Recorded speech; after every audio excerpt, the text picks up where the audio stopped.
Hi, and welcome back to our carbohydrate portion of our lecture. We are now in the structural polysaccharide portion, and we just learned about the storage polysaccharides, the storage carbohydrates.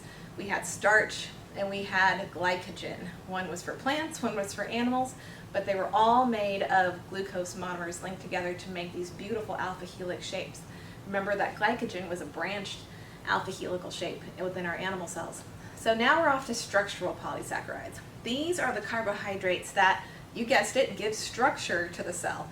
These are mainly found in the walls of the cell in order to provide all that structural support to keep the cell in a certain shape it needs to be. So let's talk about structural polysaccharides. It's going to be number 2 in our notes. Number 1 was storage polysaccharides, and now we are in structural polysaccharides. And what you need to know is that these provide structural support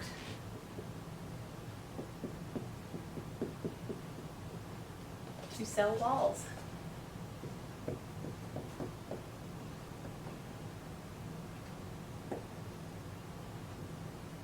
The first one we're going to talk about is in a plant cell.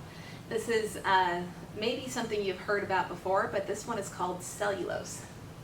So cellulose, this is the polysaccharide that is the major component in plant cell walls. Now if you think of a plant, they have to live outside all day long, they got to withstand the elements, they need to be strong and they need to be supported, they need to control the water in and out of them. Plant cell walls, the cellulose inside, helps aid all that function. So cellulose is a structural polysaccharide in plant cell walls. Now, cellulose is similar because it's made of glucose, but it's a different flavor of glucose. So if you were to link up a whole bunch of glucose monomers like we did for starch, you would see that alpha helix structure start to form. That's because in starch, we used a different kind we used the regular type of glucose that we're used to using. That's alpha glucose. In cellulose, it's a different flavor of glucose. It's called beta glucose, and I'll show you what they look like a little bit differently. But let's first talk about how this is made of repeating beta glucose monomers, or monosaccharides, I'll say.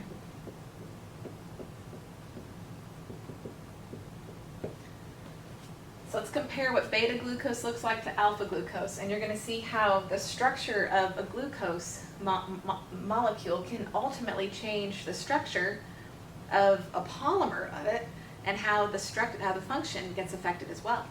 So if you're looking at regular alpha glucose, we're used to this one by now.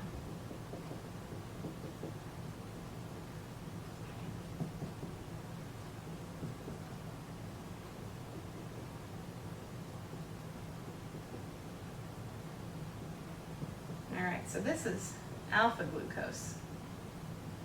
If I'm looking at alpha glucose, that's typical alpha glucose.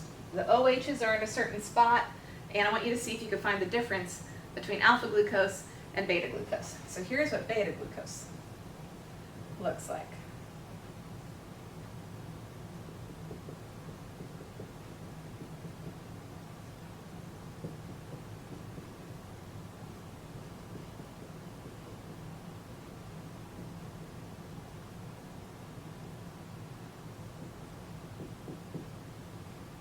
One slight difference, and that one slight difference changes everything.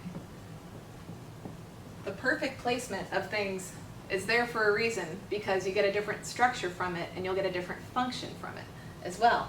If you're looking at this alpha glucose and comparing it to the beta glucose, the one difference you see is where this hydroxyl group off that number 1 carbon, what direction it's going. Is it going down or is it going up? In beta glucose, or in alpha glucose, it's going down. In beta glucose, it's facing up. That changes how the linkages happen between the monomers to make the polymer. So in alpha glucose, we did our typical 1,4 glycosidic linkage. In beta glucose, we're going to get a different kind of glycosidic linkage, but it's going to not allow it to make an alpha helix anymore. It's going to make it have a straight chain between the two. So let's see what that looks like right now. So I'm going to erase all this, and let's see. So this will be little 2 in your notes. And what I want you to know, that unlike starch,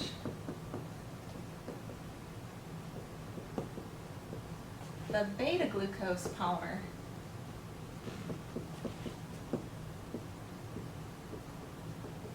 creates straight chains.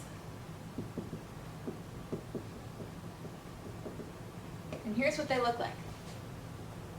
So you're going to get your glucose. I'm just going to do shorthand so I can show you a whole bunch.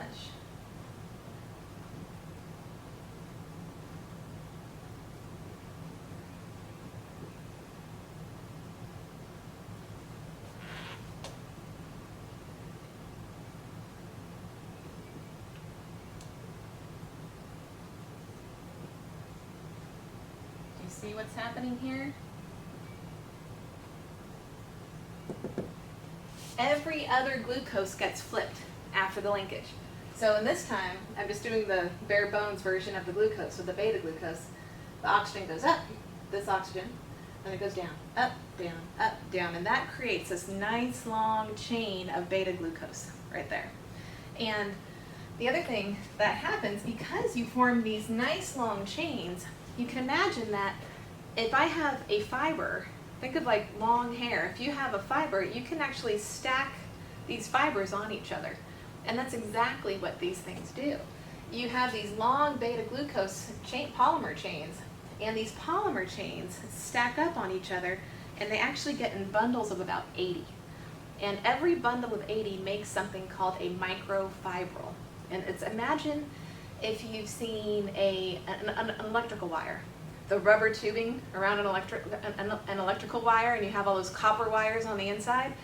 Imagine those copper wires are long chains of beta glucose. That's what's happening here, and surrounding that would be the rubber wire coating, and that's what the microfibril is. So what's going on here is that the beta glucose polymers, essentially the cellulose, basically they group up together, arrange in about 80 chains to create a structure called a microfibril. So beta glucose polymers arrange into groups of about 80 chains, 80 polymer chains.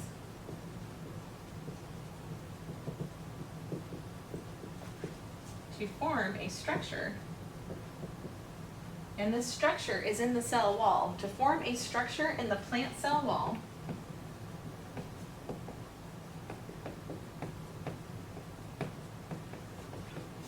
called a microfibril.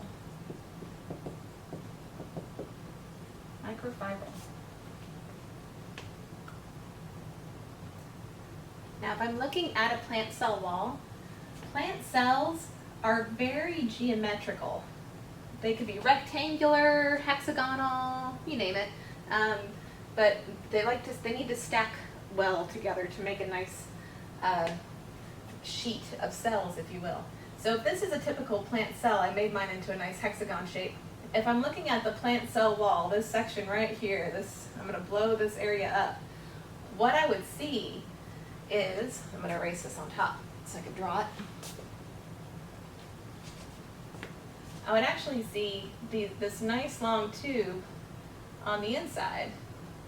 And inside this tube, I would see if I were to strip away the outside of the tube, I would see all these chains inside, these nice long straight chains, all stacked, and there's about 80 of these chains stacked together. These chains are all the cellulose. Every little thing here is a little glucose, a little beta glucose monomer, and they just kind of link up together with hydrogen bonds to stay nice and tough. A whole bunch of hydrogen bonds just kind of link all these wires together, if you will, and then they get coated together to make the microfibril. That's kind of the structural unit of a plant cell wall. That's what you need to know for cellulose. And fun facts about cellulose. Cellulose is one of the most abundant organic proteins, sorry, not proteins, forgive me, organic carbohydrates ever made on Earth. Plants produce about 100 billion tons of this stuff every year. So they kind of got any other organic molecule beat when it comes to production. They need to make that. Thank goodness we have a lot of plants to do that. And the other thing you need to know, just for fun, I'm going to put this over here. This is little number 3. This is little number 4 for your notes. Cellulose, when we eat cellulose, because we eat plants, have a salad, broccoli, potatoes, you name it, any plant that you eat, the cell walls of every single plant that you're eating have cellulose in it. If you ever hear the word undigestible fiber or insoluble fiber, that's cellulose. Fiber, insoluble fiber, is something we can't break down. For whatever reason, we are lacking the enzymes, the proteins, to break down these individual glucose polymers into glucose monomers for energy. That beta glucose changes the game completely. We don't recognize that as something to break down. So they stay unbroken down and they literally go right through you. So what you need to know is that cellulose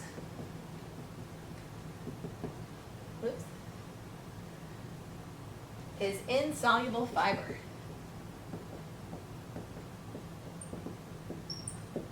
So as humans, and many other animals actually, the majority of animals, we lack the enzymes to break down cellulose. There are a few animals that can, and thankfully, so insoluble fiber, so what you need to know is that we can't break it down. It can't be broken down by humans. Fiber is a good thing. It helps get things moving, if you will. And what you need to know, though, is that cellulose can be broken down by some animals. Termites can break it down. It's a good thing because their diet is plant. They basically eat trees all day and wood all day. Cows can also break down cellulose. They eat grass all day long. So if that's like your only diet source, your only food source that that you have available to you, I would hope you have the enzymes to break it down. As humans, we can't, but it's a good thing. We actually do break open the plant cell and get all the nutrients that we can out of the plant, but the cell wall, just that structure surrounding the cell, that's something we can't break down, and it literally just goes right through you. So that is for structural polysaccharides in the plant world. The last one, the last structural polysaccharide, and this is going to end our carbohydrate portion. This one is called chitin, and this is going to be little b under structural polysaccharides. Little a was cellulose. So little b is called chitin, and it's very quick. We don't need to get into too much detail on chitin. If you ever decide to study bugs one day, you may learn more about chitin. This is little b.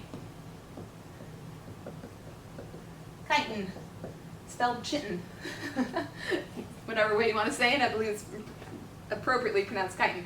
This is the carbohydrate, the polysaccharide, if you will, used by arthropods to build their exoskeleton. So this is the polysaccharide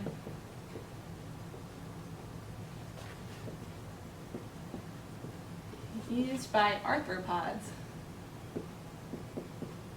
So when I say arthropods, I want you to think insects, spiders, and some and crustaceans and stuff like that, used by arthropods to build their exoskeleton.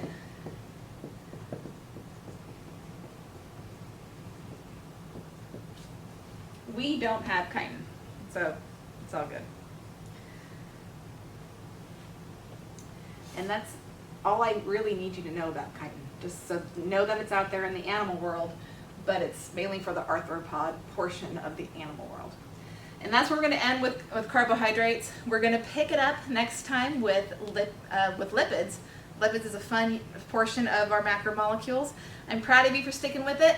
We're going to have 3 more. We got lipids, proteins, and nucleic acids, and then we're done with our macromolecule section. This first unit, this first section of macromolecules, this is a big one because we've got to set the foundation for everything else. So I'm hoping you're enjoying it, and come back soon. We're going to talk about some lipids. Thanks.